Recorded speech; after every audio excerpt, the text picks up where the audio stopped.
And here's the interesting thing. I don't think he understands what tradition is.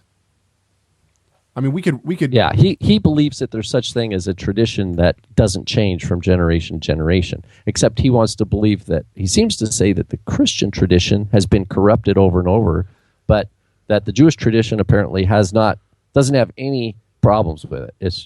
I don't know. He says this, listen to this. Okay, this is one that I found. Our tradition tells us that we are to offer them salvation. He's talking about Judah here. Our tradition. Yeah, okay. Our tradition tells us that we are to offer them salvation through Yeshua. Yet, what if that offer?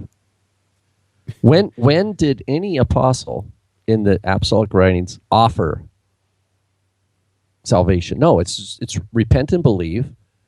It's Yeshua is risen from the dead and is king, and he is judge of the living and the dead.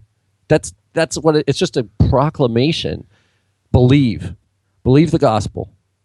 Believe in Yeshua and have life. It's not like an offering. Here's the interesting thing about this. I think that if you take his word tradition here, replace that with what he's actually talking about, and I mean, it would read different, but it would read basically what he's saying. Replace it with Bible. Our Bible tells us that we are to offer them salvation through Yeshua. Yet what if the Bible lacked a depth of understanding? I mean, I see what you mean. So what he's saying is our tradition tells us that we are. He's confusing a lot of tradition stuff in the basket called tradition, but it's actually the Bible. Our tradition tells us that we are to offer them salvation through Yeshua. No, our tradition doesn't tell us that. Our Bible tells us that.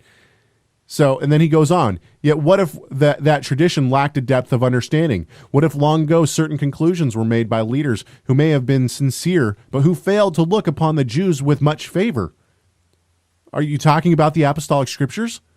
Perhaps their bias didn't allow them to fully see God's plan as revealed in the prophets. And now we go back to his source, which is Ephraim and Manasseh. Their conclusions, I'm going on with his quote here, their conclusions were passed on to subsequent generations and came to form the tradition of how we today perceive the Jewish people. This has nothing to do with perceiving the Jewish people. And I'll read you some of the comments here in a few seconds. But this is ridiculous. And then he goes on with a slightly negative undertone that causes many to view them in a manner inconsistent with God's truth. God's truth is that the Messiah came and died on the cross for the unrighteous. This is the other thing, is that he doesn't understand what the unrighteous are. Listen, okay, so I have another quote from him. And then I want to go to somebody else who... what he says, I come not to the sick, or I come to the sick, not to the healthy. That kind of thing. Yeah.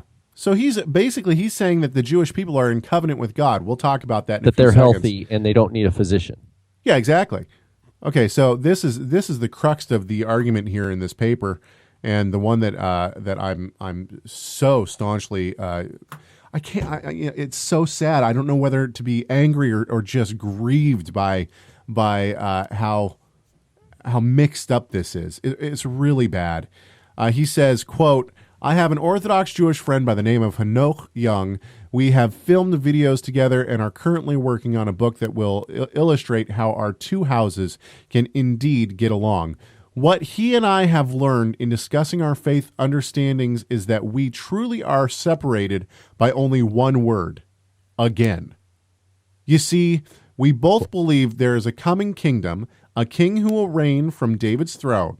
We both foresee the exiles returning from the nations and a time of world peace with Torah, when Torah will be taken to the nations by God's united kingdom of Israel. What divides us is that I believe Messiah has been here once and will come again, and Hanoch is waiting for his first appearance. Is waiting for his first appearance.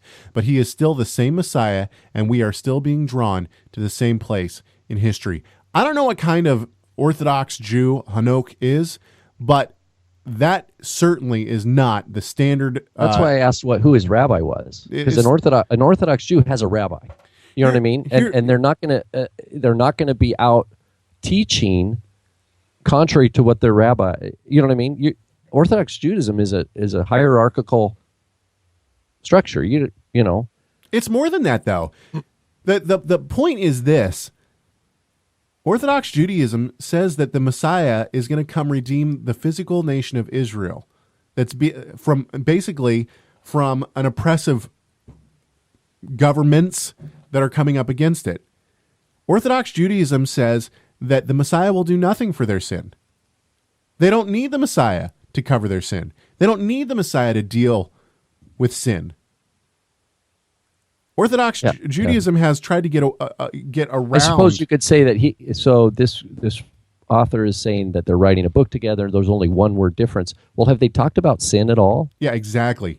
How about the word sin? And this, how about the word? Yeah, interesting. Well, they'll probably sell a lot of books.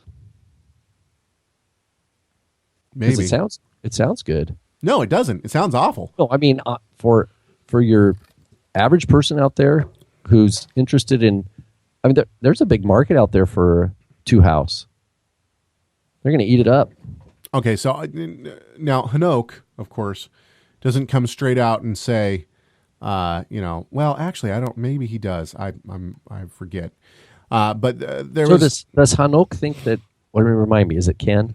Yeah, Ken is Rank. an idolater. I don't know. This would get into the deity of the Messiah issue. Does Ken Rank believe that the Messiah is Yod-Heh-Vav-Heh?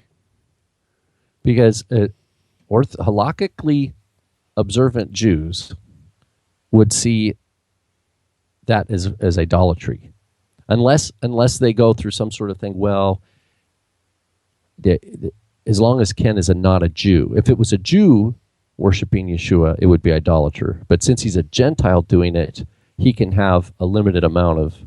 Oh yeah, okay.